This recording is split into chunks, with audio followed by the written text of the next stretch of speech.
Bom, começou. Bom dia a todos. Tivemos alguns problemas técnicos, então essa live não é mais live, né? Vai ser um grande bate-papo. Só queria agradecer a presença de todos. Muito obrigado por estarem aqui com a gente hoje. E vamos lá, nossa ideia realmente do Atletas pelo Handebol é difundir um pouco, né, conhecimento, valorizar a nossa modalidade. Então a gente trouxe esses profissionais, esses nossos atletas aqui presentes para conversar um pouco realmente sobre o retorno às atividades, né, pós-Covid. Ainda não acabou, mas as atividades estão voltando. Então, passar a palavra aí para a Isabela. E aí vocês mandam bala na live aí, qualquer coisa é só me chamar. E bom bate-papo. E desculpa pelos problemas técnicos aí, mas com certeza vai ser um bate-papo bem legal. Para você. Bom dia. Opa, foi mal. Pronto, então, vamos lá, obrigada. Bom dia, boa tarde para todo mundo, ou boa noite também, né, que alguém pode assistir até depois. É um prazer imenso estar aqui, é uma honra muito grande e igual é o propósito do Atletas pelo Handball é trabalhar em função do handball, né? Então, vamos usar esse espaço para isso. Meu nome é Isabela Rezende, eu sou fisioterapeuta e preparadora física do Colégio de Gaia, aqui em Portugal. Também faço mestrado em treino desportivo de alto rendimento. E vamos aqui passar a apresentação dos participantes. Hoje vamos abordar o retorno à prática do handball durante a pandemia e temos Rudolf Rockbart, ponta direita do Clube Balonmano Ciudad de Logroño, na Espanha, e atleta da seleção brasileira de handball. Temos também Águida Rafaela, capitã da equipe de Concórdia e terceira colocada no Mundial de Clubes de 2019. Temos aqui também Paula Cardoso Benayon, médica da seleção feminina de futebol de base da CBF e médica no Field of Play do handball na Arena do Futuro nos Jogos Olímpicos Rio 2016. Temos também Luiz Fittipaldi, médico do exercício e do esporte, ex-médico do Santos Futebol Clube e ex-médico do Clube Pinheiros. Como já sabe, esse evento é idealizado pelo Atletas pelo Handball. E aqui é mais para ser um bate-papo mesmo, com o intuito de trazer informações, de trazer novidades, trazer notícias para amparar todos os envolvidos com handball brasileiros, né, pelo mundo todo. Então, deixo aberto para quem quiser dar a palavra inicial.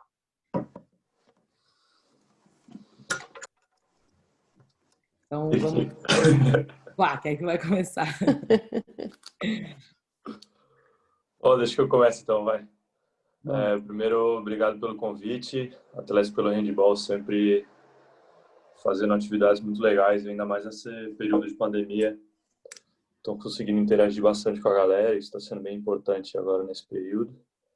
E obrigado pela oportunidade de estar aqui com esses grandes profissionais para a gente trocar essa ideia bem legal.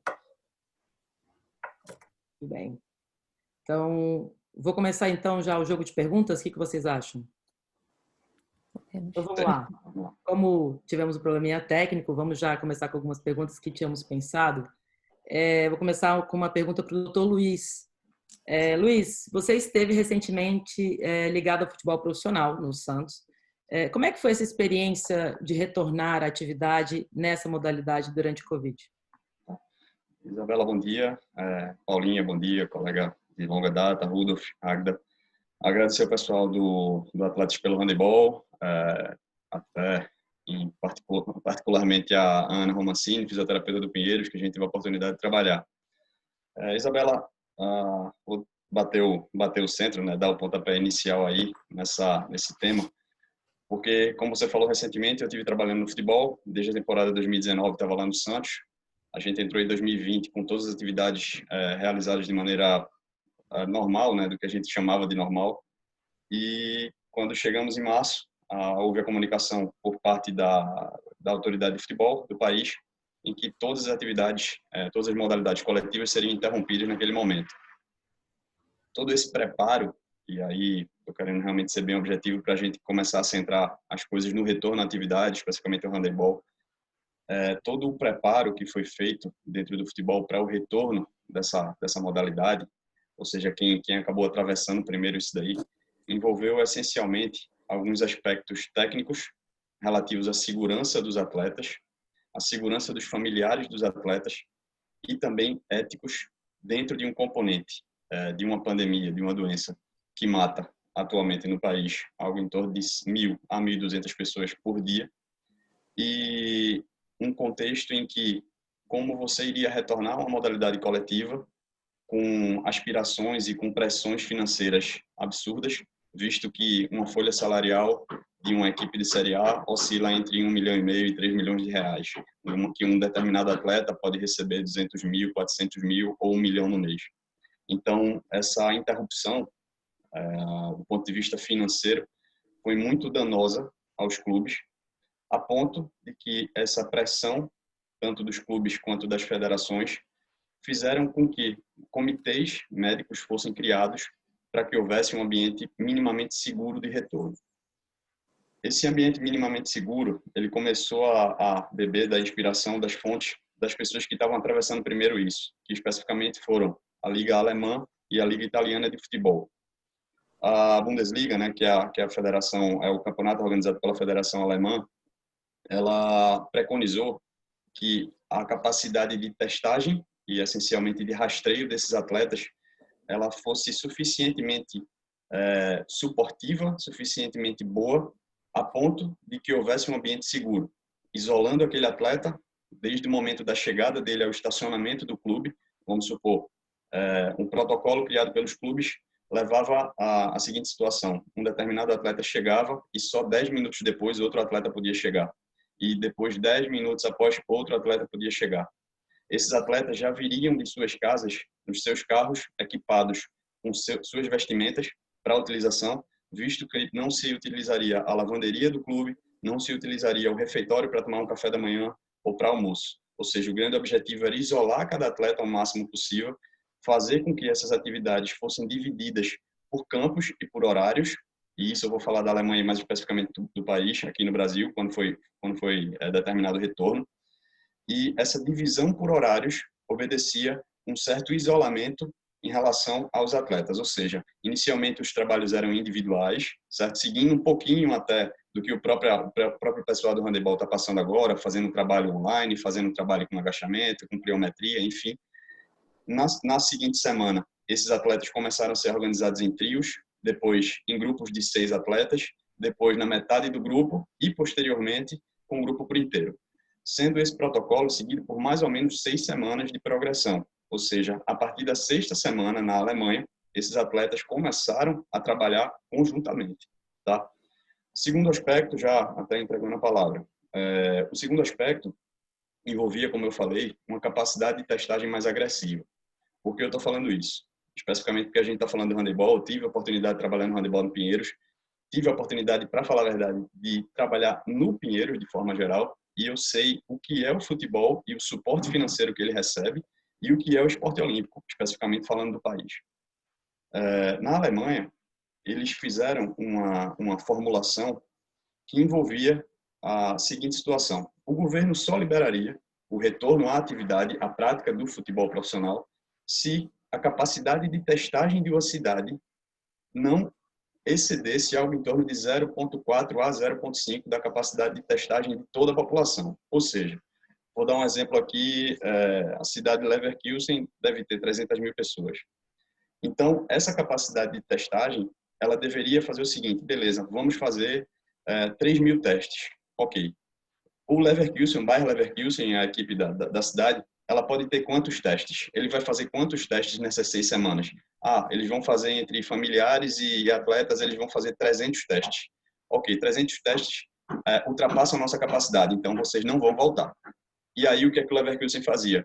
Ligava para a Bayer, que é a sua mantenedora, até a dona do clube, e dizia: roda mais 2 mil testes aí que a gente vai precisar voltar. E isso fez com que houvesse uma força-tarefa dentro do país, e essa força-tarefa fosse espalhada em todas as outras cidades, Wolfsburg, Munique, Berlim, que seja. E esse retorno seguiu esses protocolos, ou seja, o futebol nunca iria atrapalhar a capacidade de testagem do país. Diferentemente do que aconteceu aqui no país no momento em que se estavam retornando ao futebol. Por quê? Porque a gente testa o jogador, a gente testa o atleta, né, por assim dizer. Digo atleta porque se confunde um pouco, né, dentro do futebol. A gente testa o atleta, a gente testa a esposa do atleta, a babá do filho do atleta, o filho do atleta, E, na verdade, o profissional de saúde, como, por exemplo, Paulinha, que estava trabalhando na linha de frente do Covid, não era testada se ela não tivesse sintoma. Então, existe um preceito ético aí muito importante, tá certo? Então, assim, essa experiência ocorreu, acho que o que fica realmente de pontos chaves aí é uma progressão de grupo, uma progressão de semanas e dessa reversibilidade, desse princípio de retorno ao treinamento gradual, tá? E, principalmente, da capacidade de testagem para que não houvesse dentro daquele pequeno grupo, dentro daquela pequena bolha, algum problema, certo? Só pincelando uma situação para realmente entregar a palavra. Isso foi o que aconteceu inicialmente aqui no país, tá? Fretaram voos. Desculpa, antes disso, nos campeonatos estaduais não tinha sido encerrado o campeonato estadual. Eles reuniram todos em determinadas cidades para finalizar seus campeonatos ou em determinados estádios, seguindo protocolos, deixando tudo isoladamente. 2 semanas depois começou o Campeonato Brasileiro. O Campeonato Brasileiro precisa de grandes viagens. Inicialmente se testaram os atletas. Eles fazem essa testagem pelo menos 2 vezes por semana, com aquele suave, com aquela coleta incômoda na orofaringe e nasofaringe. E, posteriormente, após o fretamento desses aviões, que custa algo em torno, para cada clube, algo em torno de R$200 mil por voo. Imagine, eu moro em Recife. Sair de Recife para Porto Alegre, muito provavelmente é 350, 400 mil reais. E é só uma empresa que faz isso aqui no futebol brasileiro. Esse tipo de custo para o clube, principalmente que não recebe as rendas, começou a ficar incompatível e hoje os atletas que testam 2 vezes por semana voam ao lado de voos comerciais. Ou seja, 250 pessoas entram, os atletas testam 2 vezes por semana, fazem todo tipo de isolamento, por assim dizer, por isso que eu falo muito de preceito ético e político, tá certo? E aí acontece o seguinte, o atleta testou, mas sentou no avião ao lado de uma pessoa que talvez esteja potencialmente infectada. Então, assim, existe muito do lance ético, político e, por assim dizer, até teatral, para que não haja pressão em cima de determinadas autoridades, especificamente do futebol brasileiro hoje, tá certo? Eu lanço já uma pancada, mas a verdade é essa, tá bom? Desculpa me estender, mas eu acho que é importante citar esse tipo de coisa. Exato, a gente tem também que ver o que aconteceu, o que está acontecendo nas outras modalidades, para a gente também ter por base o que vamos fazer com a nossa. Né? Exato. Tem que ver o que já foi feito. Acho que fica o recado, né? E continuando agora com o Dr. Luiz mesmo, também podemos abrir para todos, para a doutora Paula, vocês poderiam dar uma pequena explicação sobre o destreino e os efeitos fisiológicos que todo esse período fora das quadras tem no atleta? Paulinha, quer dar o start? Eu vou complementando depois. Posso? Vamos lá. Então, primeiro, vou agradecer também a todo mundo, Rudolf, Agda, Isa, amigo, Luizão aí de longa data, e também a Aninha, física, que fez o convite a gente. Então, acho que é importante, quando a gente fala de destreino, a gente entender um pouquinho enfim, das adaptações fisiológicas, né, que o atleta sofre ao longo de semanas e de controle de carga, né? Então, a gente tem que lembrar que durante a pandemia, a galera ficou parada, vamos dizer aí, 2 meses, tudo bem? Houve todo o esforço, né, principalmente por a telemedicina, a telefisioterapia, a telepreparação física foi bem utilizada nesse período, mas a gente tem que lembrar que o esporte tem especificidade, né, e que isso é muito importante. Então, apesar do esforço que acontece, vamos dizer assim, para que se mantenha um condicionamento físico, a gente tem que lembrar que o atleta, durante a carreira dele, ele tem uma carga crônica que é mantida. Vamos dizer assim, ele está treinando todo dia, ele tem um condicionamento físico, ele tem um treinamento de força, de potência, e se essa carga crônica é diminuída, quando eu aplico uma carga aguda, vamos dizer assim, né, tipo, uma carga diária a ele, se essa carga aguda for muito grande e condicionamento físico, a carga crônica dele, ao longo de um período for diminuída, ele pode se lesionar. É só porque aí dá para dar um start, se quiser continuar falando em relação às semanas, aquela coisa que a gente vem conversando, só para explicar um pouquinho a gente como médico do esporte, a gente tem que entender um pouquinho de controle de carga para conseguir conversar com o fisioterapeuta, com o preparador físico e com os próprios atletas. Então, acho que isso é importante abrir desse jeito. Paulinha, eu vou até puxar o gancho, só citando uma coisa bem breve. Até ontem a gente estava conversando com o Rudolf e ele teve uma experiência bem interessante, que eu acho que vale a pena ele relatar. Interessante que, do ponto de vista fisiológico, a progressão de treinamento e de adaptações, como Paulinha disse, é um histórico, ela muitas vezes ela é retomada dentro de um processo, vamos falar especificamente do atleta do handebol, tá certo? Visto que a parada de 5 a 6 meses de atividade faz com que, do ponto de vista fisiológico, todas as adaptações relativas à capacidade de enzimas aeróbias, potencial oxidativo das fibras musculares, principalmente as fibras musculares do tipo rápida, né, até por conta da própria modalidade, de explosão, de salto, de potência, de força, de giro, a capacidade de VO2, a capacidade de difusão desse oxigênio pelo tecido, enfim. Tudo isso, ele obedece ao princípio, o Paulinho falou, de reversibilidade. O corpo é muito inteligente. Ele diz o seguinte: poxa, eu me submeto a esse estresse todos os dias, eu preciso de uma hipertrofia muscular maior, eu preciso de difundir esse oxigênio de maneira mais rápida, eu preciso ser mais forte. Aí, de repente, o corpo diz o seguinte: espera aí, esse estímulo não está chegando, esse estímulo não está acontecendo, eu não estou na musculação, não estou lá no LPO, eu não estou no treino, não estou no salto, não estou no suicídio, não estou enfim. E ele diz o seguinte: espera aí, deixa eu me preservar, meu sentido é sobrevivência, deixa eu ficar quietinho aqui. E aí todo esse princípio começa a ser reversível. Ou seja, por mais que o corpo seja inteligente no contexto de se adaptar à carga, ele, para a gente, né, entre aspas, seria ideal que ele fosse suficientemente inteligente dele manter essa capacidade, mas não é a verdade. É por uma questão de sobrevivência de fato.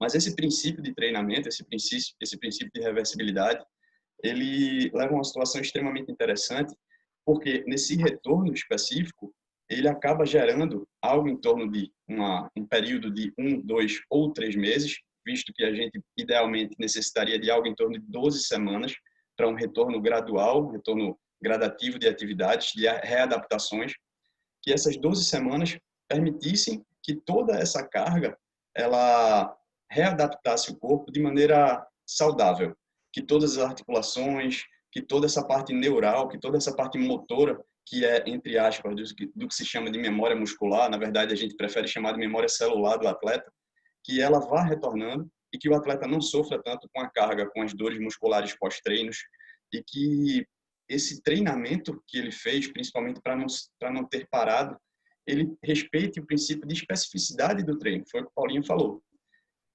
Não adianta, vou até linkar já com ele, não adianta ele chegar e dizer o seguinte: vamos fazer agachamento, agachamento, agachamento, vamos fazer salto, vou fazer abdômen, vou fazer isso, vou fazer aquilo, vou fazer... Quando chega na quadra, o estímulo é outro. Então, a questão da especificidade, junto com a questão de reversibilidade desses caracteres de adaptação, ele faz com que o atleta sinta esse retorno. Então, aí pegando até o link lá do futebol, nesse retorno, a gente retornou no próprio Santos com 2 sessões de treinamento por dia, finalizando a semana, às vezes, com 11 ou 13 sessões, e as queixas são: estou com as pernas pesadas, muito pesadas, com um risco ali de lesão muscular absurdo. Por quê? Porque logo depois, logo em torno de 5 semanas, iria retornar a jogo. Então, o ideal são 12 semanas para retorno, e a gente retornou com 5. Na Bundesliga, por exemplo, na Liga Alemã, o índice de lesão foi 8 vezes maior do que normalmente numa rodada comum. E, ao mesmo tempo, por exemplo, quando a gente pega lá, agora realmente já levando a palavra para Rudolf, quando a gente pega um trabalho lá da NFL, da Liga Americana de Futebol Americano, Liga Americana de Futebol Americano, Liga Americana de Futebol, eles tiveram um trabalho em 2011, depois de um lockdown de atletas, de greves, que a gente viu 12 lesões de tendão de Aquiles, 12 em um mês, quando, na verdade, em 5 anos, eles tiveram apenas 5 lesões. Então, assim, o aumento dentro de um princípio 5 lesões em um ano. Eles tiveram 5 lesões em um ano normalmente e eles tiveram 12 lesões em um mês após esse retorno desse lockdown, tá certo? Por conta de greve, que eles pararam totalmente. Então, assim, você vê que realmente essa questão de pressão financeira, de uma série de coisas, não faz com que esse retorno seja realmente gradativo, gradual, né? E acho que fica o recado aí para os próprios atletas se posicionarem, a quem retornou, né? Uhum. Eu acho que, falando um pouco da experiência que eu estou passando aqui, eu fiquei 5 meses em casa, porém mais de 3 meses foram sem poder correr. Nosso lockdown ele era totalmente restrito, então era mercado e casa. Então você ficar mais de 3 meses sem correr, sabe? Bom, eu estava treinando todo dia, até porque você não podia viajar, você não podia ter férias, você não Então eu treinava, né? Porque era só o que eu tinha para fazer, além da importância de tentar se manter um pouco. E, claro, depois fui tentar voltar a correr gradativo, porque, tipo, você vai correr a primeira vez, dói o que nunca doeu. Então, você tem que tentar começar um trabalho gradativo. Eu tive a ajuda do preparador físico Cláudio, da seleção. E, mesmo assim, bem sofrido para voltar aos treinos, para falar a verdade. E ainda depois entra no quesito de quando a gente volta a treinar handball, que, como o doutor falou, o estímulo é completamente diferente. Então, eu não sabe, esteticamente talvez não tenha descondicionado tanto e condições cardiopulmonares talvez você não perceba tanto, mas a hora que você vai praticar o estímulo do esporte que você pratica, você se sente totalmente despreparado, descondicionado, sabe? Eu fiquei 5 meses sem dar um salto e aí você, pô, fazer uma finta, saltar, tentar fazer um arremesso. Então, é muito difícil você ter uma volta gradativa e fazer com que os clubes respeitem essa volta gradativa, porque o calendário aperta e as organizações dos campeonatos também, né, estão tentando se adaptar à situação e tem a pressão financeira que ninguém quer perder mais dinheiro, então entra uma série de fatores e eu acho que o que acaba ficando de lado é a saúde dos atletas sempre, né? E então, cara, eu vi bastante lesão já e eu tipo, não tive nada muito grave, mas sofrendo bastante na volta assim. Teve um dia que sem ter uma torção de tornozelo, eu acordei com meu pé extremamente inchado. Então, tipo, é uma coisa que não acontece, sabe? São lesões que nunca ninguém teve, são dois articulares que nunca apareceram e elas estão aparecendo. Dores musculares não precisa nem falar, né? Então essa volta gradativa ela está sendo tão fechando os olhos, assim, vamos dizer um pouco, né? Isso que ainda o meu clube teve a ideia de voltar antes do habitual, das temporadas anteriores, mas tem clube aqui na Espanha que 5 semanas em casa, 2 semanas de treino, amistoso. Completamente sub-humano, eu acho, né? Você jogar uma partida de handball com 2 semanas de treino depois de todo esse período parado. Então, acho que é uma questão bastante importante dos clubes tentarem visar, né? Dos profissionais da saúde que cuidam dos atletas mesmo. É uma situação nova para todo mundo, então todo mundo vai ter que aprender com essa situação. Mas acho que a precaução, ela nunca é demais, né? Nesse caso, porque você pode acabar pagando caro, né? Igual do exemplo da Maísa ontem, que acabou rompendo o LCA. Então, tipo, são lesões que talvez poderiam ter sido evitadas. Sim, exato. E como o doutor Luiz falou muito da especificidade do treino, e assim, mesmo aqui no clube aqui em Portugal, mesmo tentando passar treinamentos para as atletas para que fizessem em casa, e a gente, igual falou, né, todo mundo tem que se adaptar, é médico online, é fisioterapeuta online, é treinamento online. Mesmo com 1000 ideias mirabolantes, a gente nunca consegue trazer a especificidade do esporte, que é dentro do campo, que é dentro da quadra, né? Então é muito complicado. As atletas todas do clube, igual o Rudolf bem falou, elas também no começo por medo também não corriam, também não. Aqui também teve um lockdown mais restrito, então no começo nem houve treinamento tanto. Mas quando podiam correr também havia medo, enfim, vários detalhes que fez limitar o exercício, mesmo que a gente tente variar e enfim, fica muito limitado e não é igual um treinamento dentro do campo. Isa, posso te cortar só para acrescentar, porque é pegar o gancho nisso que a gente está falando. Que a gente está falando de carga externa, né? Mas tem que lembrar também que quando a gente fala de controle de carga, a carga interna nesse momento, que quer dizer como o atleta responde a tudo o que está acontecendo fisiologicamente. Então, a ansiedade, o não saber o que vai acontecer no futuro, a pressão financeira, como vocês estão comentando. Então, tudo isso também causa, vamos dizer assim, juntando com a carga interna do atleta também é importante, também pode prejudicá-lo e interferir também na questão da lesão. Então, a saúde mental nesse momento também se torna uma coisa fundamental. Monitorar a saúde mental do atleta, como ele está respondendo, o que está acontecendo. Imagina o cara dormir, um atleta de handball que infelizmente não é tão bem remunerado, vamos dizer assim, no Brasil como deveria ser, como ele vai acordar amanhã, então é só porque isso também interfere nesse cenário de lesão, nesse retorno gradativo. Só para complementar isso aí. Claro, Eu acho que o feedback do atleta é muito importante nesse momento, porque acompanhamento por PSE, tipo, sabe, as pessoas têm que acompanhar o atleta e aquela dorzinha que você sente, que você fala, bom, é uma dorzinha e amanhã tora o pau, sabe? Eu acho que dessa vez a dorzinha, ela não vai ser só uma dorzinha, então você precisa ter um feedback um pouco melhor e você ser maduro entre o dar migué, né, que nenhum atleta gosta de sair do treino porque acha que tá dando migué, mas tem que saber ter o feedback de se cuidar um pouco nesse momento especial que a gente está vivendo. Exatamente. Até complementar isso, Rudolf, há uma situação, o medo do atleta de estar infectado e ser assintomático, ou então até mesmo dentro da prática desse retorno, dele levar esse vírus para dentro de casa, se ele mora com uma mãe, com uma idosa, com um bebê, alguma coisa dessa espécie, o medo salarial, a incerteza do retorno, e como o Paulo brilhantemente colocou, quando a gente vai fazer análise de fatores de risco, a gente coloca as situações de sono, de alimentação, mas o controle de carga, mais especificamente as demandas paralelas da vida do atleta, tá certo? Porque muita gente faz faculdade, muita gente está com aulas interrompidas, muitas vezes paga a faculdade ou recebe uma bolsa e essa bolsa acaba e você vai lá para a faculdade, a bolsa já não está valendo porque seu clube já interrompeu o vínculo, visto que não está pagando. Então, essas demandas paralelas refletem muito nisso que o Rudolf está dizendo, nesse controle de carga, o POMS, né, a avaliação, o humor, a ansiedade, a irritação, a capacidade de sono, tudo isso é atrapalhado. Então, aí deixa como recado, acho que vale a pena a gente deixar como recado, que o próprio grupo, ele se fecha em relação a esse tipo de situação. Porque ou todo mundo colabora nesse contexto de saber identificar suas dores, suas lesões, essa história do próprio Miguel, porque assim, estou falando do futebol, vindo do futebol, né? Então, assim, essa situação de demandas paralelas é muito intensa. Só que uma coisa é uma demanda intensa de um atleta que recebe 300 mil reais no mês.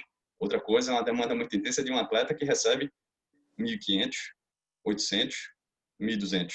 Então, assim, ou o grupo se fecha nesse sentido de dificuldade, ou então realmente vai ficar difícil para todo mundo, sabe? Acho que fica esse recado.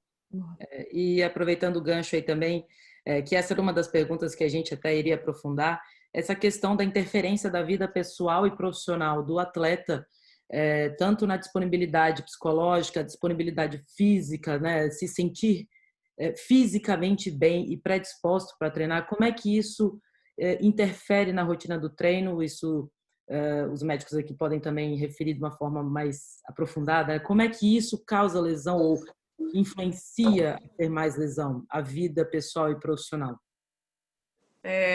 Gostaria de falar a respeito. Claro. Primeiro, eu gostaria de agradecer, né, o convite de estar aqui, cumprimentar todos os profissionais que estão aí. Muito interessante, né, ouvir. A gente tinha feito algumas lives até então com atletas também, falando sobre a questão da parada, do retorno, mas não com profissionais assim que podem trazer um pouco dessa parte para a gente também, né, mais aprofundada. Diferente do Rudolf, aqui a gente não tem ainda a perspectiva de competições, né? Então a gente já retomou o treinamento, mas sem essa pressa que talvez muitas equipes da Europa estão enfrentando agora, pela questão de já ter competições marcadas, né? Então a gente ainda está, os órgãos responsáveis ainda estão se organizando, tentando ver alguma questão a respeito disso, mas não tem nada ainda definido, nenhuma perspectiva, né, com relação a isso. Então a gente conseguiu fazer esse retorno gradativo, né, que foi comentado aqui, por conta de não ter essa pressa, né, que muitos clubes fora têm. Mas eu gostaria também de frisar o que a doutora Paula, né, se eu errar o nome, me desculpem, tá? A doutora Paula falou a respeito da parte interna também, né? Então é o que a gente percebe muito. A gente conseguiu fazer os treinos online durante o período que ficou tudo parado. Realmente a questão da corrida que foi falada, a gente também não conseguiu fazer. Por mais que em alguns momentos tivesse uma pequena possibilidade de fazer em algum horário, né, mais tranquilo, assim, porque não foi um lockdown tão severo no começo ali. E até quando voltou, foi como foi falado também, né, até quando voltou e tinha essa possibilidade, por exemplo, de correr, muita gente com medo. E a gente vê a parte psicológica também né, entrando em jogo. E como eu sou psicóloga, eu sou formada em psicologia, eu tenho percebido bastante essa questão dentro da própria equipe, né? A gente vê que tem algumas situações que estão somatizando e entra um pouquinho dessa questão também de não ter uma perspectiva, não saber o que vai ser. A gente tem um grupo aqui que tem atletas muito novas, que tinham a perspectiva de jogar o Mundial Júnior esse ano, por exemplo, algumas pela seleção brasileira. Então, tá tudo meio naquela incerteza. Então, a gente vê que tem muito da parte psicológica influenciando, tanto nos retornos à quadra, né? E a gente vê que não é... O estímulo como foi falado já, né? Só reforçando, o estímulo totalmente diferente, assim. A gente, às vezes, sente, poxa, será que eu sei jogar handball ainda, né? Parece que eu esqueci como é que joga. Num salto, num arremesso. Mas eu tenho percebido muito da parte psicológica. Então, a gente tem buscado intervenções aqui, parcerias, nesse sentido, para, como eu sou de dentro do grupo, às vezes eu não consigo fazer essa função pela questão do vínculo, né? Não tem como eu me tirar da equipe e fazer um trabalho, porque eu também preciso como atleta, mas a gente tem buscado algumas soluções nesse sentido, assim, para amenizar essa parte, porque é uma situação que a gente nunca enfrentou, né, totalmente atípica, a gente muitas vezes não sabe como lidar, e eu vejo que tem muita coisa somatizando, aí já começam a aparecer, né, algumas lesões, algumas situações assim que precisam também de uma atenção maior, e graças a Deus a gente tem esse suporte aqui, né, da parte da fisioterapia, da universidade, que é parceira da equipe também, então eu tenho batido bastante na tecla, assim, com o Alexandre, né, que é dessa parte psicológica, assim, que eu vejo que está pegando bastante, né? Então, só aproveitando o gancho da doutora Paula, e o que foi falado também do Rudolf, a questão dessa pressão, entre aspas, né, que os clubes da Europa talvez estão enfrentando por causa das competições. Então, a gente, nesse sentido, está podendo ter um retorno gradativo, né, tentando tomar o máximo de cuidados possíveis, né? Mas esse outro ponto de não ter perspectiva de nada, que também é um outro extremo ruim, né? Então, e a gente entende pela situação atual, então é só aguardar mesmo e ir se preparando. Exato. Dando seguimento aqui às perguntas, vamos aqui também. Doutora Paula, falamos muito de testar o atleta para voltar aos treinos, mas e se ele ficar contaminado durante esse retorno? Existe planos de orientação aos clubes para caso haja contaminação? Existe alguma orientação? Existe algum debate sobre isso? Porque, né, vamos testar todo mundo, igual falamos aqui na Alemanha, vamos testar. Mas e aí, alguém contaminou? E agora? É bem bacana, Isa, porque foi uma coisa que foi bem discutida, né? Eu particularmente acredito que o Luiz também. Acho que a pandemia foi bem importante para a nossa especialidade de medicina do exercício do esporte, porque acho que ela pôs na minha cabeça, não que a gente não tinha isso, a gente fez medicina primeiro, depois o exercício e o esporte. Então a gente precisa otimizar a saúde do atleta para que ele consiga gerar performance, né? Acho que isso é fundamental. Os protocolos eles foram inúmeros, acho que protocolo da África do Sul, protocolo da Austrália, protocolo da Nova Zelândia, eu confesso que eu fiquei bitolada procurando justamente procurar o máximo de possível, porque a gente tem que lembrar que a Covid-19 é novo para todo mundo. Na medicina, por exemplo, a cada dia eu não consigo acompanhar tudo. Olha que eu divido apartamento com uma infectologista, então eu tenho uma pessoa do lado para falar as novidades, mas ela não consegue acompanhar tudo, então é uma pandemia, uma coisa dinâmica. Mas para onde que eu quero chegar? O que a gente tem hoje, né? É importante a gente começar a respeitar, talvez, o atleta e não saber, como eu vou dizer, não pensar que aquela gripezinha não é nada, entende? Se aquele atleta fala para você, vamos começar, por exemplo, o teste, o handball, se não tem o aparato para fazer toda a testagem que precisa, talvez uma monitorização de questionário diário, o atleta teve febre, ele não vai treinar com febre. O atleta está resfriado, a gente está num contexto de pandemia, ele não vai treinar resfriado. O atleta teve diarreia, então assim, acho que a pandemia trouxe esse recado para a gente também, sabe? Peraí, o atleta é um ser humano como outro qualquer. Ele precisa gerar performance, mas ele precisa estar bem de saúde para gerar performance. Então isso é importante. Beleza. Tendo esse ponto-chave aí como algo, acho que é outro recado também que o Luiz colocou, eu gostaria de colocar esse recado, respeitar a saúde do atleta. Uma outra coisa, tem um atleta que testou positivo, o que fazer? Aí a gente também tem que saber que o atleta tem que ter consciência, ele tem que avisar o clube, olha, eu não vou, eu estou resfriado, eu sei que é difícil, viu, meninos? Agatha, Rudolf, eu entendo, mas dá uma ligada, ó, tô resfriado, por quê? Tem que ter aquela responsabilidade de saber que para não passar para os outros, isso é um ponto 1. Ponto 2, o atleta testou positivo, ele vai ficar isolado. Ponto 3, o atleta tem que ser avaliado. O cara não tem dinheiro para fazer uma testagem com um teste de R$340, que é mais ou menos o preço que está isso no mercado do PCR, mas dá para pagar, vamos dizer assim, um eletrocardiograma, que eu acho que é o mínimo que dá para se fazer, para garantir, o que é que a gente sabe?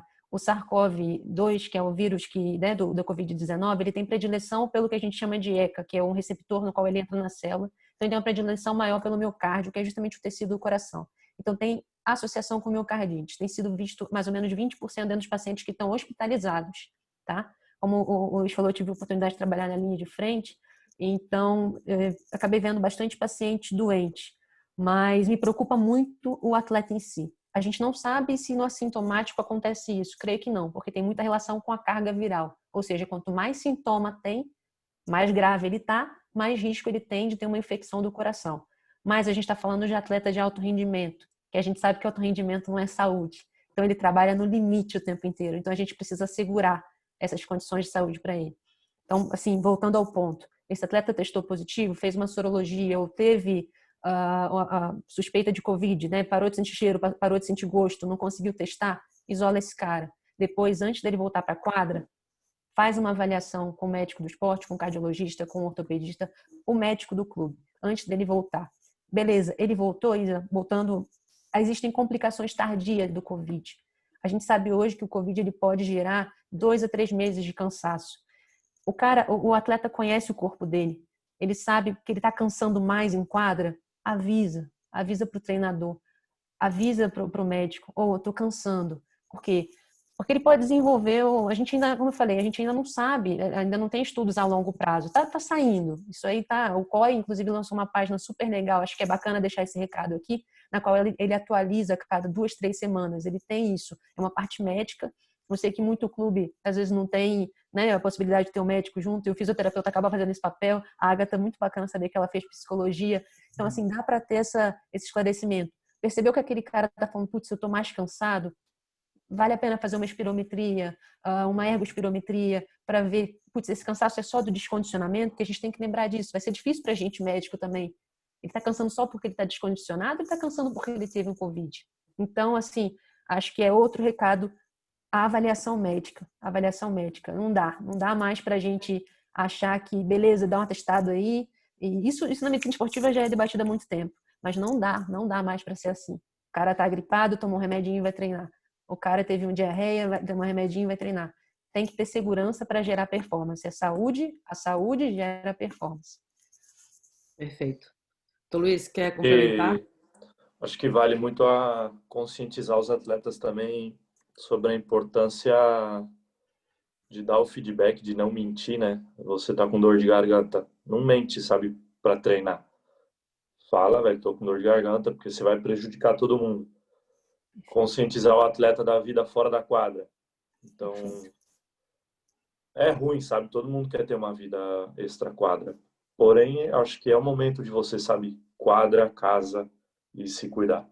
Sabe, é um momento especial.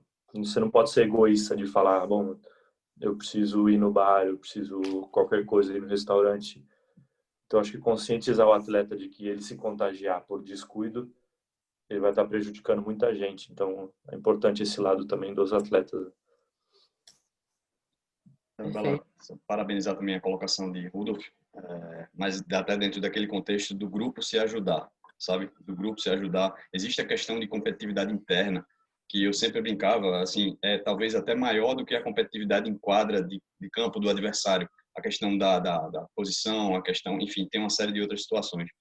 E Paulinha colocou pontos tão interessantes e até a sensação que eu tenho aqui é de que eu não sei por onde começar, porque são muitas pontas abertas, num contexto de que, ao passo, como você perguntou, né, da história do um atleta está doente, o que é que a gente faz? Eu só vou responder com alguns dados retrospectivos, né? A gente precisa isolar o atleta, muitas vezes, e eu coloco um desafio como a Paulinha o fez. Uma coisa é você ter exames disponíveis para os atletas. Outra coisa é ter o básico, que significa acompanhamento médico desse atleta. Se você pega a parte de avaliação pré-participação de segurança cardiológica, por exemplo, a gente traz um dado italiano, por exemplo, desde que começou a pandemia, 60%, houve um aumento de 60% no índice de morte súbita. O que é que significa isso? O que é que seria morte súbita? A morte, pelo menos 1 hora após o início dos sintomas, menos que 1 hora, teoricamente. É um sintoma abrupto, começou, o paciente faleceu. O que foi que houve? Então, houve um aumento de 60%. O que é isso? Eu não sei. Paulinha não sabe e a ciência não sabe. Alguma coisa aconteceu. Normalmente, o que tem se atribuído é justamente a essas causas de miocardite, a essa inflamação dessa musculatura cardíaca. Então, essa questão de sensibilidade depende muito do grupo se ajudar, como o Rudolf está dizendo, do próprio atleta se colocar no lugar do outro, colaborar nesse contexto, mas de ter o básico. Quando falo do básico, é porque, aí levando também para a Itália, quando vai se avaliar o custo de avaliação pré-participação para a segurança cardiológica, a gente vê que para cada ano de vida salvo, o Estado ou os planos de saúde gastam em torno de $42 mil por ano. Então a gente pensa, será que o clube ou será que o Estado vai bancar esse retorno de alto rendimento?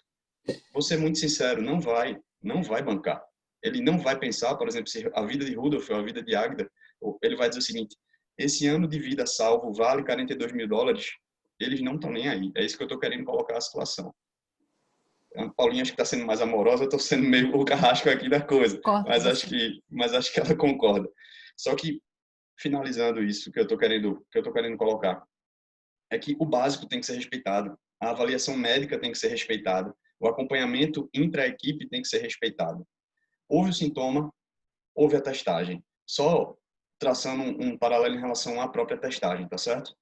O Ministério de Saúde italiano, quando foi liberar a Série A do campeonato, especificamente futebol, que eu acabei vivenciando mais, ele preconizou que existe o PCR, o RT-PCR, que é a coleta, o SWAB, certo? Que eu já comentei, que ele avalia se existe ou não o vírus naquela secreção.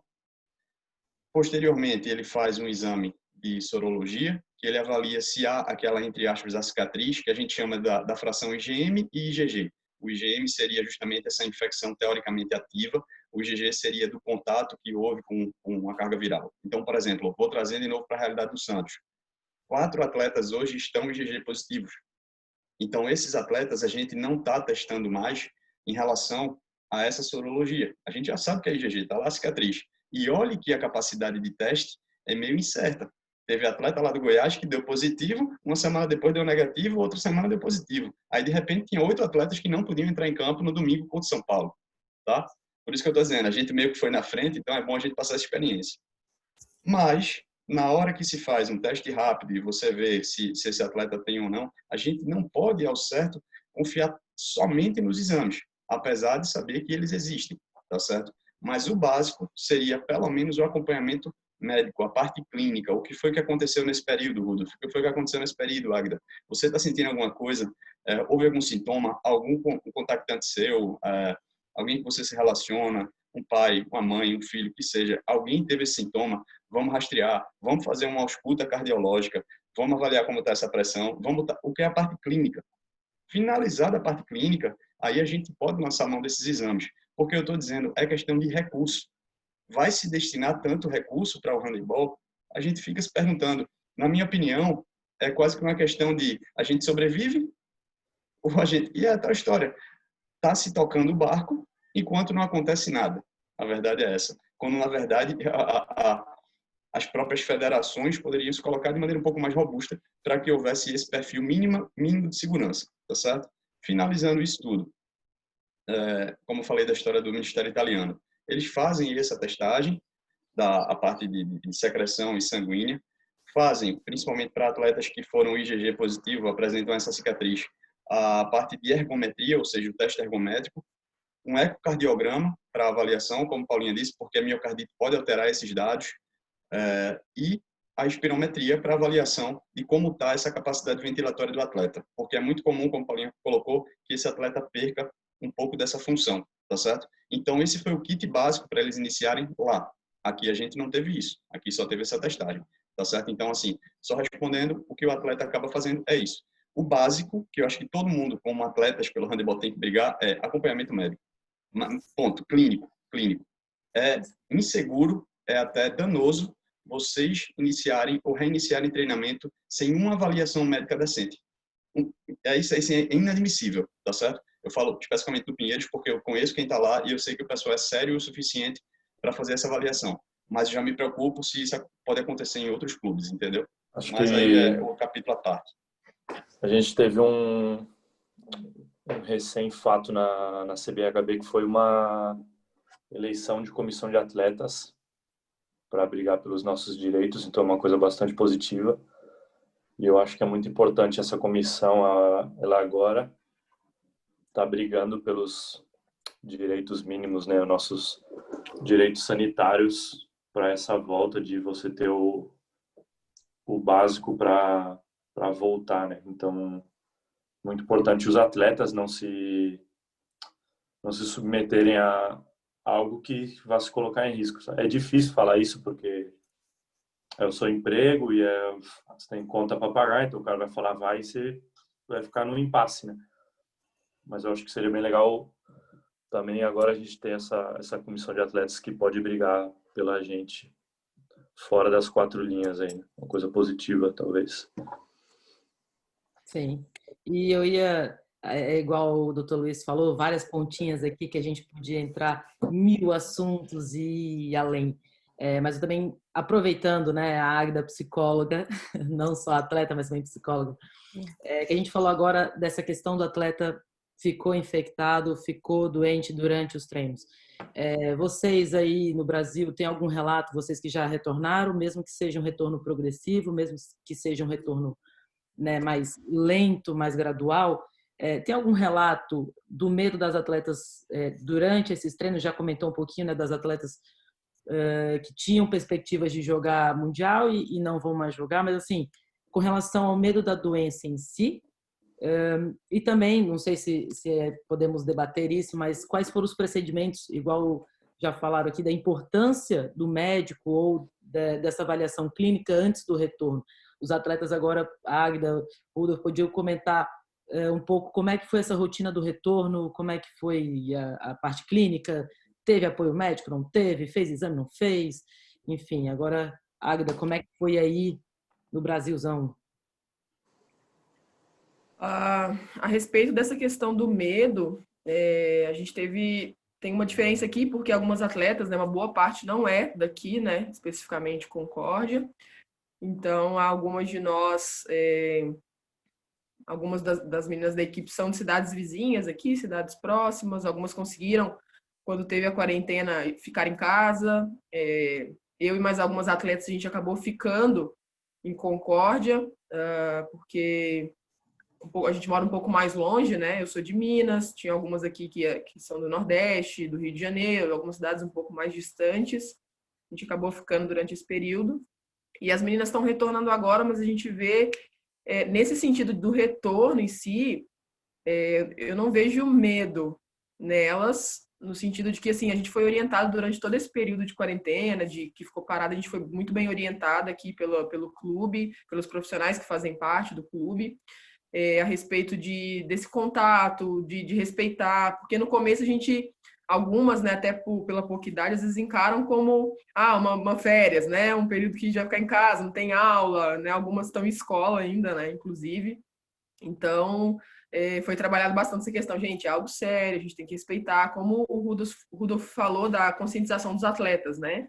A gente teve um pouquinho de desafio no começo, porque é um grupo muito novo, mas foi uma coisa rápida, assim, então todas respeitaram, todas se cuidaram bastante nesse sentido, né? Desse contato social, de entender o período que a gente está vivendo. E no retorno eu não percebi medo com relação ao vírus em si.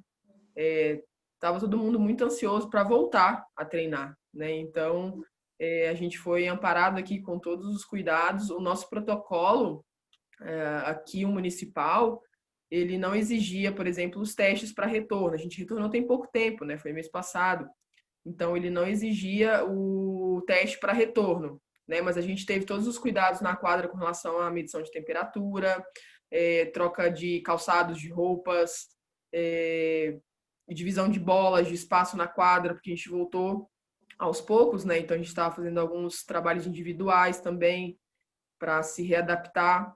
Então a gente teve todos os cuidados, até além do que foi pedido no protocolo aqui do nosso município, né? Então essa questão da parte médica, a gente tem um parceiro que é a Unimed aqui, que é parceiro do time também.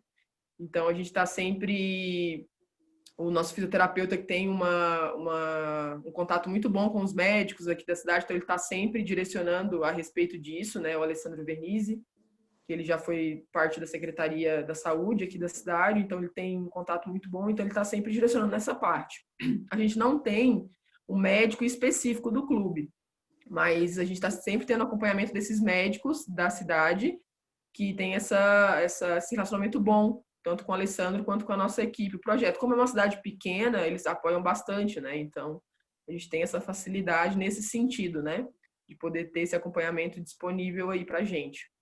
Mas acho que foi mais ou menos assim. Então, com relação ao retorno, eu não vejo medo com relação ao vírus. A gente está se cuidando bastante ainda, apesar que agora já está bem mais flexível, né? As questões de comércio já voltaram.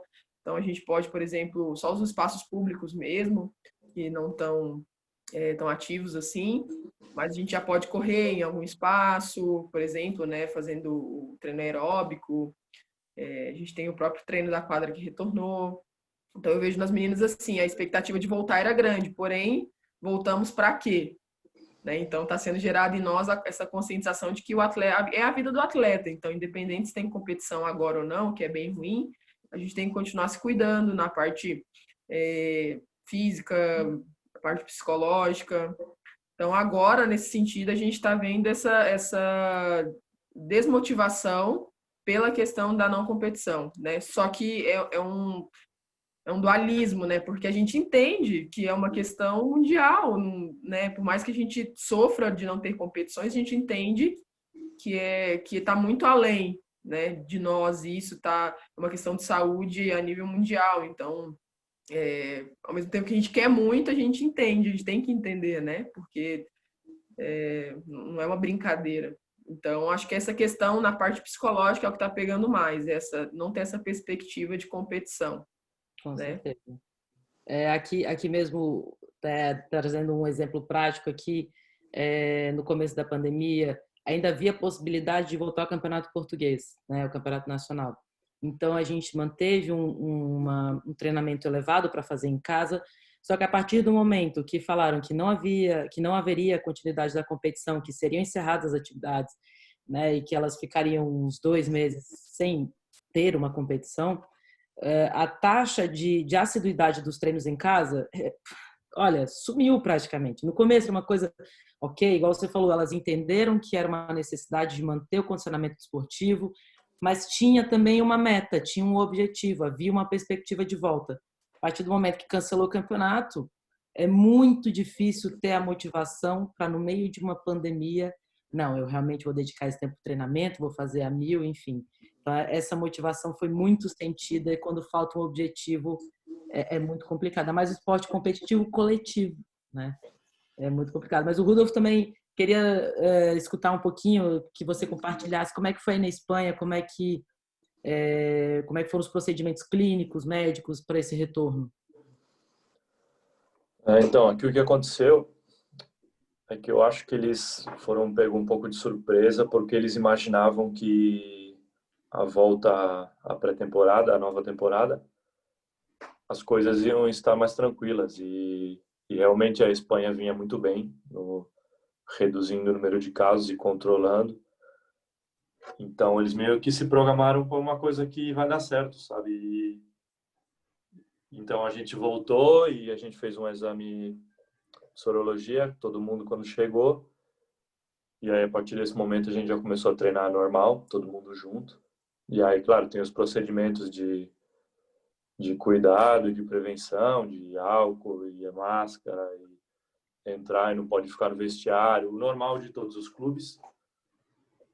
Porém, eu acho que a federação, a liga e os clubes não estavam preparados para quando acontecer alguma coisa errada, sabe? E agora a Espanha está voltando a ficar meio complicada nos casos e o pessoal está meio que voltando a ter que se adaptar. A gente fez aqui 4 semanas de pré-temporada e a gente foi jogar um amistoso. Um jogador do outro time deu positivo. E agora a gente está 14 dias em casa de quarentena. E os clubes foram pegos de surpresa, sabe? Tipo, e é uma coisa que vai acontecer, sabe? Então você já sabe o que vai acontecer. Deu a fatalidade de ser o meu time, mas amanhã vai ser o outro time e depois o outro. Então acho que talvez tenham sido um pouco despreparados nessa questão de o que fazer quando der errado, o que fazer quando der um positivo. E está aprendendo na marra, né? Aprendendo com os erros. Então a gente tinha programada a liga para voltar dia 2 de setembro e no formato habitual, e de volta em casa e fora, e ainda por cima com 2 equipes a mais, porque não houve rebaixamento na temporada passada. E agora eles estão vendo que não vai ter como, não vai ser viável fazer a liga dessa maneira. E por meu clube, por exemplo, eu tenho que ficar até domingo que vem de quarentena para jogar dia 2. Seriam 2 dias de treino e estrear na liga. Então é inviável, sabe? E então agora eu não sei como eles vão reorganizar o campeonato. E muito fala assim, dividir em grupos, em 2 grupos, 4 grupos, fazer bolhas, mas é muito complicado pela parte financeira da liga e dos clubes também, porque os clubes eles são muito dependentes dos sócio-torcedores, dos ingressos. Então faz bolha, não tem torcida, sabe? Você tem direito a 18 jogos em casa, então é um dinheiro que eles contam sim ou sim para a temporada, sabe? O dinheiro dos ingressos. Então acho que está todo mundo tentando se adaptar. E agora os capitães da associação de jogadores aqui, eles estão lutando por a gente saber realizar um exame a cada jogo e a liga tem que dar o suporte, sabe? Não tem como ficar também, como o doutor falou, sobrecarregar o governo com um atleta para exame, deixar a população sem exame. Então não é um momento de, acho que, ser egoísta no esporte também, né? E isso é uma responsabilidade, uma opinião minha, né? Uma responsabilidade da liga. Como eles vão fazer o campeonato, para mim não importa, sabe? O que importa é que eles nos deem as condições adequadas de realizar o campeonato, de não expor a família de alguém e até mesmo a gente, sabe? A questão de medo, eu particularmente tenho um pouco assim, porque talvez seja muito difícil que alguém venha a óbito de jogadores, mas claro, sempre vai ter o familiar de alguém e sempre vai ter o Covid que te deixou debilitado e te trouxe uma lesão ou qualquer coisa do tipo, de você perder 10 quilos, sabe? De massa e, pô, isso vai te atrapalhar muito. Então eu tenho esse medo de me contagiar, assim, por contagiar terceiros e pela minha saúde. E também muito medo, acho que a galera tem, assim, entre o fator psicológico já, de incertezas, como a Agda falou, você não sabe o que vai acontecer, sabe? Situação financeira, sabe como é que os clubes vão fazer para cumprir o nosso contrato e como é que você vai jogar, não vai jogar, pô, tem Mundial em janeiro, vai ter? Você fica nessa, sabe? Tava, pô, treinando pro pré-olímpico, faltava um mês pro pré-olímpico, deu pandemia, então você não sabe nunca o que vai acontecer, sabe? Vai ter Olimpíada, você tá treinando para quê? Agora a gente voltou de pré-temporada, 3 períodos por dia, e você chega em casa e fala, para quê, sabe? Vai acontecer o quê? Eu vou jogar? Por que eu vou jogar se não tem nem as condições adequadas? Vou jogar para quê, sabe? Então, é um momento, acho que, de muita incerteza.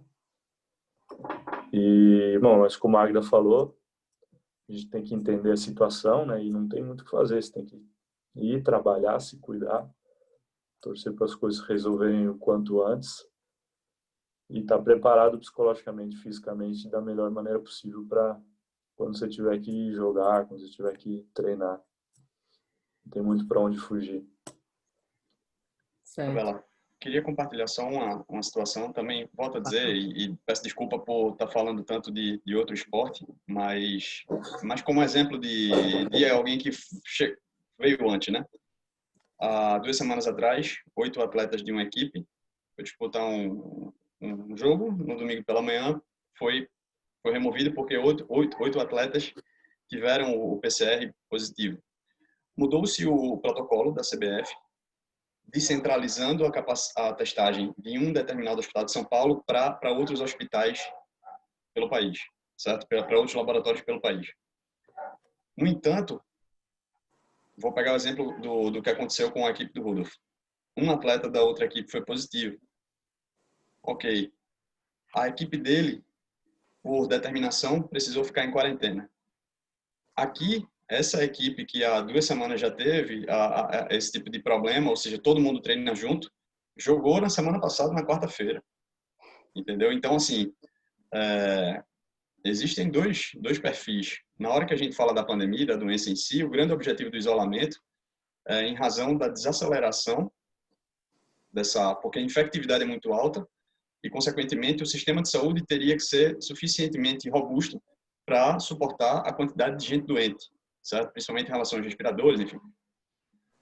Mas o que eu estou vendo, e que provavelmente daqui para o final do ano a gente vai ver aqui no país, principalmente em função de eleições que vão ocorrer em novembro, é que ou vai se chutar o balde, ou vai se adotar uma postura um pouco mais séria, certo? A minha aposta, eu acho que pelas minhas falas já dá para ver o que é que eu estou apostando, tá certo? E por fim, Rudolf citou coisas extremamente relevantes ao contexto, e Paulinha pode até detalhar um pouco mais isso, porque ela é estudiosa nesse contexto, mas a curva imunológica do atleta, ela é como se fosse uma curva em J, de toda pessoa, na verdade. Quanto mais bem treinado a gente quanto mais exercício a gente pratica, num sentido de dano controlado, a gente tem uma imunidade um pouco, digamos assim, a gente recebe uma qualidade, um boost ali de imunidade. Mas quando a gente treina excessivamente, ou até mesmo não repara de maneira adequada e não se alimenta de maneira adequada, essa imunidade que é em J, ou seja, lá embaixo, né, essa curvinha, essa cunha, né, que a gente chama aqui em Pernambuco, faz com que quanto mais treino, quanto mais volume, quanto mais intensidade, quanto mais estresse, quanto menos bem alimentado e quanto mais cansado a gente está, pior para a gente do ponto de vista imunológico. Então, existe essa susceptibilidade no momento em que a gente está falando de um momento em que muita gente está doente e que a gente começa a treinar, tem uma série de coisas. Por isso, eu volto a bater na tecla.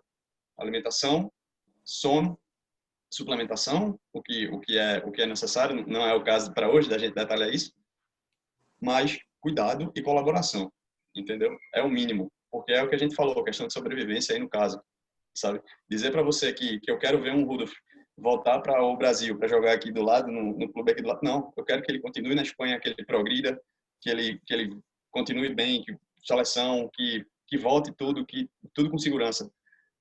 Mas assim, ao mesmo tempo, a gente vê que falta liderança adequada, sabe? Falta liderança adequada do ponto de vista político. Então, acho que fica só essa situação. E eu estou somente realmente para o retorno do esporte com um dano controlado. Não tenho o que fazer. Infelizmente, não tenho o que fazer. É quase que um dano controlado. Mas que haja colaboração. Mas, infelizmente, eu não vejo liderança para isso, principalmente relativas às confederações. Mas é outro capítulo. Vou aproveitar aqui o gancho do Luiz, porque, assim, a gente fica, eu compartilho da sua opinião e fico triste até, porque a gente é amante do esporte, né? Todo mundo que está aqui. Mas se a gente puder dar dicas, talvez agora, assim, de como a gente também tem que informar os atletas, vou compartilhar até um depoimento, como eu trabalhei em pronto-socorro no início, e eu estava, como eu falei para vocês, buscando, eu fiquei muito preocupada em relação ao esporte. Eu comecei a ver muita televisão, eu comecei a ficar muito bitolada com as incertezas. Então, dicas aos atletas, talvez assim, aproveita esse momento, lógico que a gente já está numa reabertura, talvez esse papo seria um pouquinho antes, mas beleza, vamos passar, acho que o que a gente puder ajudar.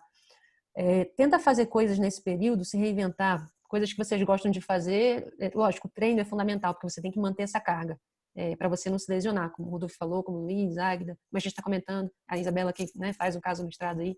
Então, mantém essa carga, mas vai fazer outra coisa. Para de ficar vendo notícia ruim o tempo inteiro. Para quê? Para dar umas parecidas na cabeça. O sono. Se você ficar muito... Eu sei que é difícil, por isso que eu falei meu depoimento, mas foi uma coisa que eu tentei buscar. Eu estou tentando me atualizar em relação à parte científica, a gente está tentando estudar, mas eu parei de ver o quê? Não vou falar nome de emissoras, quase que eu falei. Eu parei de ver emissoras que ficam assustando a gente o tempo inteiro, entende? Então vai buscar outra coisa. Por quê? Senão se o sono fica ruim, se você não tem um sono adequado, é o que o Luiz falou no outro dia, quanto que essa ansiedade impacta? Acho que foi surgida essa pergunta. Você está desconcentrado no outro dia. Você não consegue treinar no outro dia. Você não tem o componente neuromuscular, ele é afetado no outro dia, né? Se você não... A quarentena, todo mundo está mais ansioso. É difícil manter aquela alimentação regrada. Você está ansioso pra caramba. A gente que é mulher, a gente não come chocolate. Os homens também, para poder dar umas parecidas. A gente é ser humano, a gente sabe que isso acontece. Então você dá aquela escorregada. Por isso que eu falei, tenta manter a alimentação. Por isso que eu quis dizer dicas, né, para os atletas em si. E uma coisa que eu vejo muito, vai ter Jogos Olímpicos? Não vai? Torço para que tenha, mas sim com um cenário seguro. O que eu vejo? Vai melhor, até Rudolf aí na seleção brasileira, vai melhor na Olimpíada quem tiver um mental mais forte. Treino tá difícil para todo mundo. Lógico, tem país que está melhor controlado a pandemia, mas vai sobressair no esporte nesse momento quem conseguir aprender com a pandemia, quem conseguir se reinventar, quem conseguir consertar o que está errado com a pandemia. Seja a gente como cidadão, seja as confederações, seja as instituições esportivas. Então, acho que a pandemia veio para ensinar muita coisa. Não estou dizendo que eu estou gostando dela, não. Todo mundo deu uma surtada, mas eu acho que a gente pode aprender com ela também, entendeu? Paulinha, desculpa, Isabela. Tranquilo. Só trazer um aspecto positivo aí disso tudo, tá? Paulinho falou da situação do sono, sendo até um pouco mais objetivo e falando de números, né? A gente comenta que algo em torno de 8 horas de sono, um pouco mais de 8 horas de sono, já consegue reduzir a capacidade, o potencial de lesões musculares, esqueléticas, em 61%, tá certo? Então, assim, respeite esse terço do dia. Respeite o momento de apagar as luzes, de não ficar tão nas telas dos celulares, dos computadores, enfim, para ter esse momento de reparação, para no outro dia ganhar esse potencial de concentração, de evitar lesões, porque muitas lesões ocorrem, inclusive ligamentares, por falta de concentração, tá certo? Às vezes não é de força muscular, não é de biomecânica adequada, é de concentração, tá certo? E de alimentação... Central, né? Desculpa, Isabela. Isso, exato. A fadiga central, né? Exatamente, exatamente. E a questão da alimentação pode reduzir algo em torno de 64% também. Então, assim, é respeitar as refeições, respeitar a suplementação, tanto do ponto de vista imunológico, quanto em relação à prevenção de lesões, visto que esse volume vai retornar, como o Rudolf já sofreu na pele. E só uma última coisa, como a Paulinha disse, às vezes, assim, a gente tem que achar o que é o que está se apresentando, né?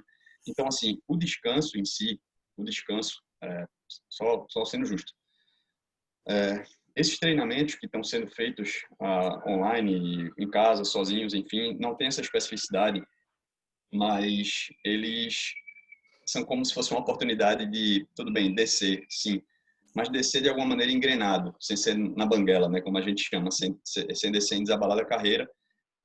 Mas o descanso, de alguma forma, de uma série de situações, não é de todo mal, tá certo? Por exemplo, quando eu falo de um maratonista, a gente vê que, muitas vezes, tem maratonistas que correm 2 maratonas no ano, e vai comparativamente com atletas que correm 10 maratonas e tudo mais. Às vezes o descanso, a menor quantidade de carga, é interessante para a reparação e cicatrização de determinadas lesões que já vinham apontando lá atrás, certo? Quando a gente pega os dados do COI, a gente vê que pelo menos 60% dos atletas de handebol têm algum tipo de dor crônica. Eu fiz um trabalho lá no Pinheiros e é impressionante, a gente tinha uma carga de pelo menos uma articulação, 100% dos atletas sentia alguma coisa, certo? Mesmo com um trabalho preventivo, e a gente acompanhava de perto, e eu era parte da equipe, e a gente dizia, a gente tem que diminuir isso de alguma forma. Então, assim, a dor, ela é uma coisa que praticamente vocês convivem diariamente, e o descanso, de alguma forma, vai dar uma resetada nisso. Mas, ao mesmo tempo, esse controle e essa progressão tem que ser vista como também uma oportunidade de dizer, pronto, eu vou melhorar determinados aspectos, vou melhorar determinados gestos, capacidade de equilíbrio, a propriocepção, a condição neuromuscular, que é muito mais ligada à física, né, Isabela? Mas, assim, esse trabalho tem que ser muito linkado de físio com atleta, físico e preparadores físicos com atleta, porque pelo menos a gente vai ver que o descanso foi uma coisa positiva. E aí vocês vão voltar muitas vezes melhores. Porque, assim, deixar de saber jogar handebol, nunca. Vocês nasceram para isso, vocês são selecionados, adaptados. Gostaria muito, né, Paulinha, de ter sido um cara com essa condição, mas assim, podem ficar tranquilos, assim, que pelo menos em relação a isso, é um aspecto positivo, tá bom? Não é todo mal, não. É isso, a gente tem que se adaptar. É o novo normal, o novo mundo e, enfim, é isso, a gente tem que se adaptar, né, galera? Eu não sei como é que vocês estão, por mim, assim, a gente fica aqui horas, né? Temos muitas perguntas ainda para acrescentar. Eu acho que, igual já falaram, tem vários pontos que a gente pode aprofundar. E comentamos agora sobre, falamos um pouquinho dos Jogos Olímpicos, que se forem acontecer, que aconteça de uma forma segura, né? E que quem estiver melhor preparado psicologicamente vai estar à frente. Queria ouvir agora um pouquinho dos atletas. Qual é a perspectiva de vocês também para as Olimpíadas, mas o que vocês esperam, o que vocês acreditam, o que vocês acham que é possível de campeonato nacional, de campeonato europeu, de campeonato mundial, falando cada um da sua realidade. Vou pedir aqui para o Pião deixar o vídeo dele aberto, eu tenho que fechar meu vídeo 2 segundinhos, tá bem? Mas podem continuar falando, estou escutando, e eu quero só escutar também qual é a perspectiva de futuro de vocês. Agda. Bom, aqui para a gente, como eu disse antes, né, não tem sido falado muito. O que a gente sabe é que eles estão estudando possibilidades, né, mas também observando o cenário nacional, observando o que está acontecendo ao nosso redor aqui. Foi comentado, né, a possibilidade, estão estudando a possibilidade, mas isso tudo é muito remoto, não tem nada encaminhado, sabe? Com relação à possibilidade de fazer a Liga Nacional, né, fazendo bolhas, né, fazendo chaves, porque também é jogo de ida e volta, sempre foi nesse formato, mas até então, assim, são comentários de possibilidades, né, não tem nada certo a respeito. Algumas outras competições também eles estão estudando essa possibilidade de fazer em tempo reduzido, também isolando os atletas, fazendo teste, enfim, está tudo sendo conversado ainda, mas nenhuma certeza a respeito de competição.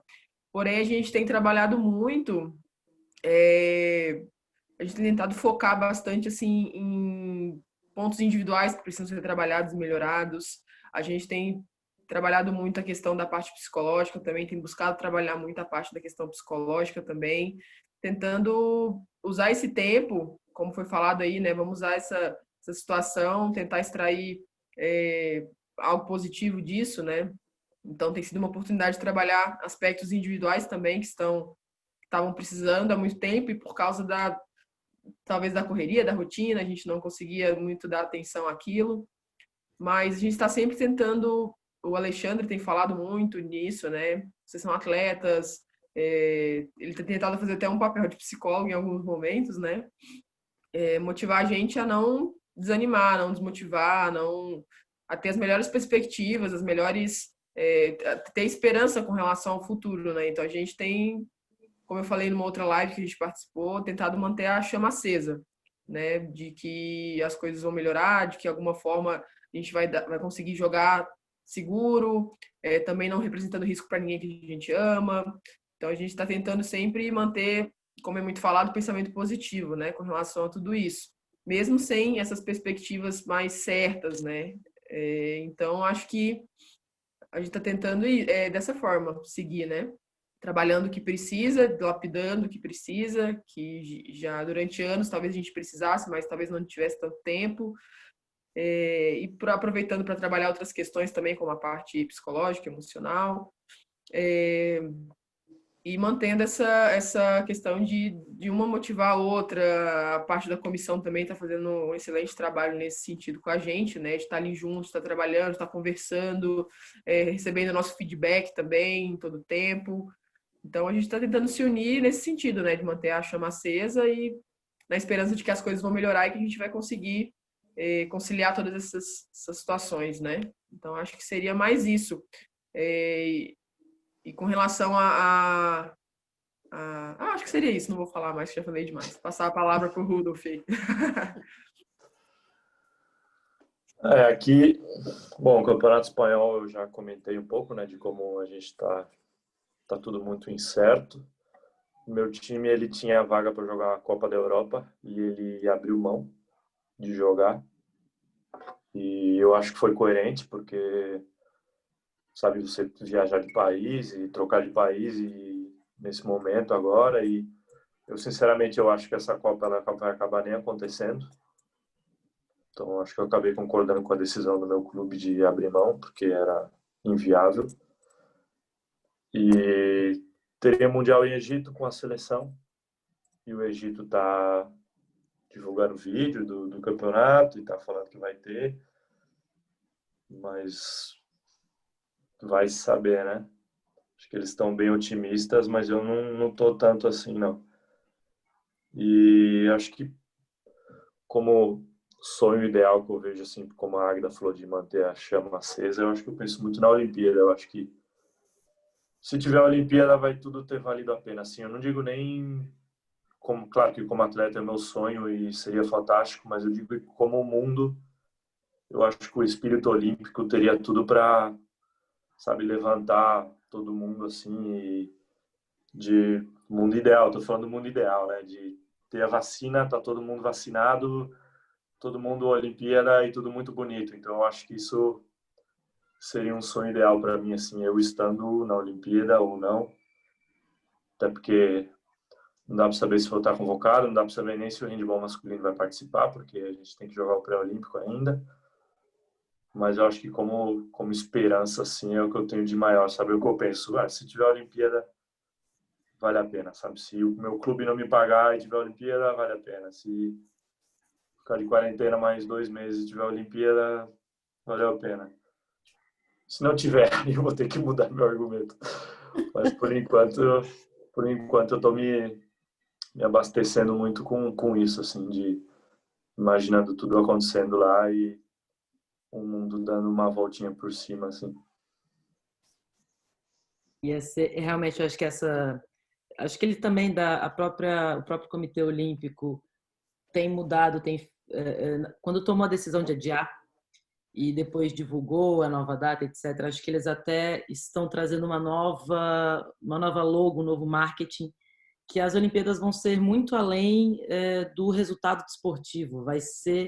É o ideal, é imaginar as pessoas se reunindo em prol de um esporte, em prol de um evento, né? Enfim, vai ter um simbolismo absurdamente maior do que os outros anos. Vai ser realmente um encontro para fazer valer a pena todo esse processo que a gente está passando. Queria saber se os médicos têm algum comentário, que vocês, de uma parte mais científica, ou mais assim, do que vem acontecendo, e que vocês acham aí que pode acontecer para a Olimpíada ou para o futuro. Não fala que não vai ter, não, mas... A gente pulou o assunto, brincadeira. Luiz, posso falar então primeiro? Claro. Gente, assim, eu vou falar o que eu espero, porque da parte científica, acho que o que mais a gente aprendeu com o Covid é que a gente não sabe nada. Se a gente puder falar alguma coisa assim, real, está se trabalhando, né? Estão buscando vacinas, mas eu espero, aí eu me coloco como amante do esporte, principalmente do handebol, que não tenho vergonha, é meu esporte favorito, é o que eu joguei. Então eu espero real que tenha a Olimpíada sim, mas se tiver, tem que ser com segurança. E também é isso que me move, Rudolf. É isso que me move na medicina do exercício do esporte. É trabalhar para a segurança de vocês. Agora, dizer se vai ter ou se não vai ter, aí, Luiz, não sei se você concorda comigo, não tem, a pandemia é dinâmica, cada dia muda, a gente tem uma informação nova a cada dia. Mas acho que a gente tem que trabalhar nesse sentido, gente. Se a gente puder passar algum recado para os atletas, é isso. Manter a chama acesa, para que quando ela... que ela não se apague, para a gente conseguir chegar lá bem preparado. Exato. Só complementando o que o Paulinho falou, acho que a gente não podia estar fechando da melhor forma, principalmente com as palavras de Rudolf, porque a sensação que eu tenho, pelo menos, é realmente feeling, como o Paulinho disse, é difícil a parte científica, mas a sensação que eu tenho é que a gente tá atravessando o túnel, sabe? E a coisa tá ali e vai chegar, e é questão de prazo, né? Quando a gente está falando agora de ano, a gente está falando de data e de prazo. E a sensação que dá é que as coisas tendem a desacelerar cada vez mais, principalmente para a maioria dos países, porque a gente falando enquanto brasileiros, existem outros agravantes e outros fatores de risco e agravadores da situação.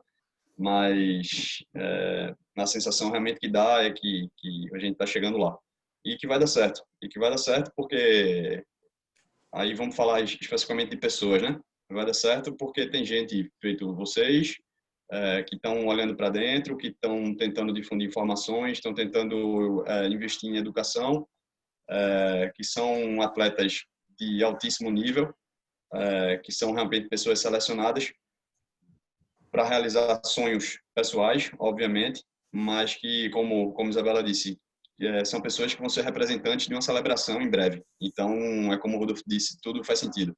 E vai chegar. Se eu tivesse que apostar, apostaria que sim. Já a gente tá vendo vocês aí pela televisão. Acho que Paulinha vai estar lá. Né? Lá dentro. Eu vou ficar aqui quietinho em Recife. Estou quietinha também. Galera, então, assim, como já falamos e eu reforço, esse é um assunto que dá para a gente ficar horas. Por mim, também a gente fica aqui, estou à disposição de vocês. Mas talvez para a gente tentar sumarizar, para a gente tentar trazer um resumo, porque o nosso objetivo, o objetivo do Atletas pelo Handball, é igual o Dr. Luiz falou aqui, a gente educar, a gente ensinar, a gente trazer informação e orientar. Porque cada lugar é uma realidade, cada país reage à doença de uma forma, cada pessoa reage à doença de uma forma. Então, a gente tem que tentar trazer algum guia para não ficar todo mundo à mercê ou de decisões políticas ou de decisões de superiores. E muitas vezes essas decisões também não vão de acordo com o que a gente espera em prol da saúde do atleta, né? Um exemplo básico testagem. Saiu hoje uma notícia aqui em Portugal que a testagem é optativa, não é obrigatório. Então, querem voltar ao campeonato, sendo que testa quem quiser, sabe? Enfim. Mas para a gente tentar trazer um resumo aqui, abro a palavra para cada um minutinho, 2 minutinhos, da mensagem final. Eu posso iniciar aqui, eu acho que fundamental, igual o Rudolf falou muito bem, a gente escutar o atleta, né? Já passou, isso é uma como é que fala, um pensamento muito antigo de que o atleta deve só treinar e executar calado. Isso não existe mais, para mim isso não é uma verdade. Eu acho que hoje, mais do que nunca, a voz do atleta é fundamental, porque a gente tem que saber o que está acontecendo com ele, a gente tem que entender, e a partir disso a gente tem que adaptar o que a gente vai fazer. Não adianta a gente querer voltar aos treinos, voltar ao campeonato, sendo que não há estrutura psicológica, não há estrutura sanitária, não há estrutura, enfim, do que quer que seja. Então, a voz do atleta hoje é muito importante.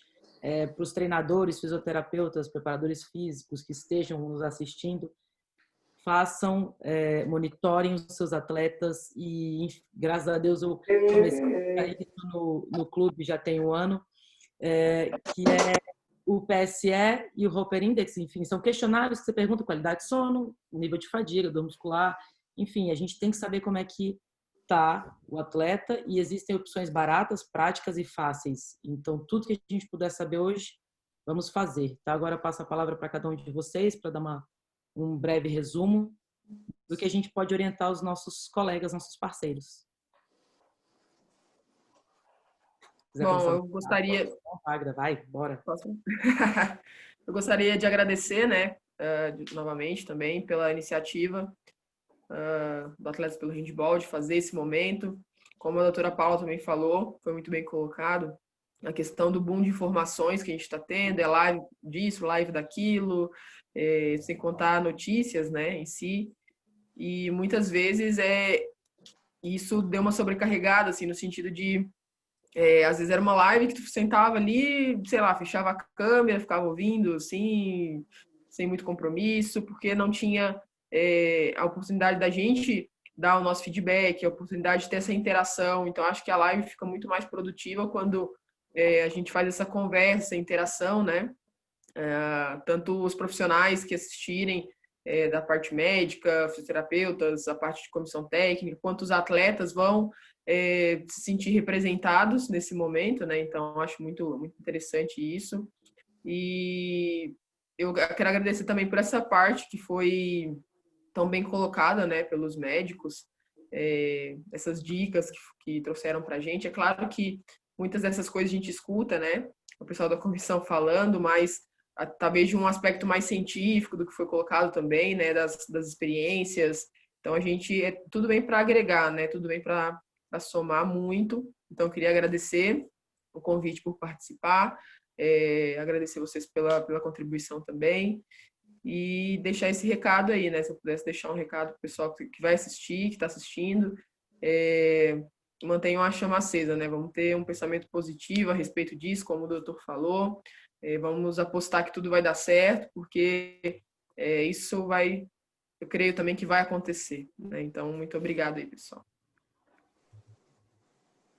Bom, eu queria só agradecer a Isabela aí que conduziu essa conversa que foi bem bacana. Desejar boa sorte para o Pião e para a Águida que vão retornar aos treinos aí agora, às atividades. E agradecer principalmente os 2 médicos que trouxeram bastante conteúdo interessante. Eu acho que ajudou todo mundo, me ajudou bastante. Acho que vai ajudar a galera aí, foi um feedback bem bacana. E eu só acho que é momento dos 2 lados se entenderem, assim, se ajudarem. Eu digo os 2 lados, atletas e pessoas que estão gerindo tudo que está acontecendo. Então, o atleta tem que entender a crise, o atleta tem que entender que vai ter redução, o atleta tem que entender que ele vai ter que se cuidar fora da vida extra-quadra. E também acho que as partes externas que cuidam dos atletas vão ter que entender que a saúde é muito importante. Então, o atleta não é robô e eles têm que cuidar da gente nesse momento ainda mais agora, né? Então é só isso aí. Obrigado a todo mundo. Paulinha, quer falar? Vou falar para você fechar, que você fala melhor que eu. Eu queria agradecer também, pessoal. Muito obrigada. Né? Dá para ver o quanto que eu gosto desse esporte aí. Eu só queria agradecer de verdade. Falei que eu vou deixar o Luiz fechar, porque assim, de mensagem eu acho que é só importante a gente ter sempre em mente que o que eu comentei anteriormente. Aprendi com uma referência minha, que hoje está no COB, que saúde é que gera performance. Então, não adianta a gente querer performar sem saúde. Então, nesse momento de pandemia, fazer com que o atleta, a gente, né, eu e o Luiz aí, acho que eu compartilho total da opinião dele. A gente tem que assegurar a saúde de vocês. O que o Rudolf falou é muito importante. Também não adianta a gente assegurar e o atleta não ter consciência. Então, se a gente trabalhar junto, todo mundo, vai dar certo. Tem que ser positivo, sim. E a chama olímpica, ela tem que estar acesa, como a Águida falou. E, por último, aproveitando que, volto a dizer, isso é como uma iniciativa dos próprios atletas, né? E eu acredito muito nesse poder de organização social, realmente, poder de organização em termos quase que de associação, de instituição. O recado que fica de minha parte é: cobrem os seus clubes pelo básico. O básico é atenção médica, uma escuta bem feita, a conversa, o resgate do histórico clínico de vocês. Isso é o básico. Isso é o mais barato e é o que mais dá certo. Tá certo? Soluções simples. Tá? É uma questão complexa, mas as soluções são muito simples. Cobrem pelo básico. Sobre os testes, só para bater o martelo e para ninguém confundir. Acho que como fica para os atletas, né? Como a gente falou, existe o teste rápido, que é aquele da furadinha que ele vai mostrar, tá certo? Da IgA, IgG, IgM, IgG. Existe a sorologia com essa própria coleta, também pode ser feita pelo capilar sanguíneo.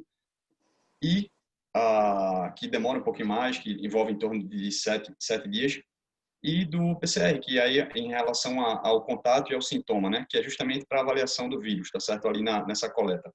Esses testes, como a Isabela disse, como a gente não sabe ao certo o custo de tudo, o que é que vale a pena, o que é que não vale, vai ficar muito individual por cada país, por cada estado, por cada federação. Talvez nas Olimpíadas vocês vão entrar em contato com gente lá da Croácia, que trabalha de uma forma, da Polônia de outra forma, da Alemanha. Handebol ainda é um esporte de elite, né? mas eu falo da elite europeia, né? E é diferente da gente enfrentar outros países que simplesmente chutam balde de fato, mas eu acho que o Brasil é um desses países que realmente vai chutar o balde. Mas assim, cobrem pelo básico, tá certo? Cobrem pelo básico e vamos em frente. Acho que o meu contato está com o pessoal, o contato Paulinha também. Não estou dentro das confederações, estou seguindo projetos pessoais, mas assim, eu me coloco à disposição dos próprios atletas de conversar, de encaminhar para colegas que estão em São Paulo, que estão no Rio de Janeiro, que estão em Santa Catarina, enfim, a gente até que está fora do país, para sempre manter essa rede de colaboração, tá certo? Porque todo mundo compartilha do mesmo sentimento e de que os sonhos, cada um aqui tem seu sonho, e o sonho da gente é realmente a parte esportiva se desenvolver de uma forma ou de outra, com segurança, mas com que se revele, como a Isabela disse, como uma coisa ainda maior, ainda mais bonita, certo? Então, parabéns a vocês todos. Obrigado, Pião. Obrigado, Isabela. Obrigado aos atletas, Rudolf, Agda. Foi um prazerzão falar com vocês e com Paulinha também, que tem uma admiração gigantesca. Queria agradecer a participação de todo mundo, foi fantástico. Também obrigado, atletas, pelo handball também, pelo convite. Como eu repito, me sinto honrada. E agora eu passo a palavra para o Arthur fechar. Mais uma vez, muito obrigada a todo mundo. E é isso, vamos em frente. Bom, eu que assisti ao vivo aqui, obrigado pelo tempo de vocês, obrigado por terem essa disponibilidade de falar, eu acho muito importante. Só agradecer. E a quem estiver assistindo, se vocês acharem interessante, qualquer coisa, a gente está aberto à crítica, a gente sabe das diferentes realidades do país, do handball no país. Então, se quiserem aprofundar alguma coisa, qualquer crítica que vocês tiverem, sugestão, só procurar a gente.